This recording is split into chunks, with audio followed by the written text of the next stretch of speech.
ayol kishiga faqat kuchi yetadigan erkaklarimiz uchun juda ham zo'r qaror chiqdi. Prezidentimizga kattakon rahmat. Ularni borlariga shukr. Birinchi o'rinda ayollarimizni qadrlaylik. Shunaqangi erkaklar bor, u nomi erkak, lekin o'zi erkak emas. Faqat ayol kishiga kuchi yetadi.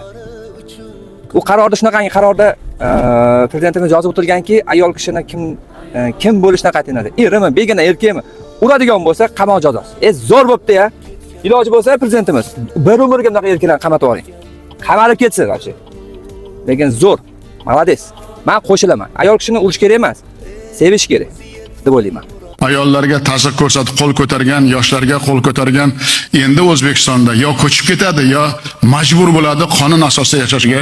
Agar o'qigan bo'lsalaring, umrbod deb yozib qo'ydim. Hamma yuristlar qarshi bo'ldi, lekin men o'zbek millatida bu bo'lishi mumkin emas dedim. O'zbek mamlakatida, yangi O'zbekistonda ko'p millatli xalqimizga yarashmaydi deb shuni yozib qo'ydim. Shuning uchun qat'iy tizim asosida kurash olib boramiz.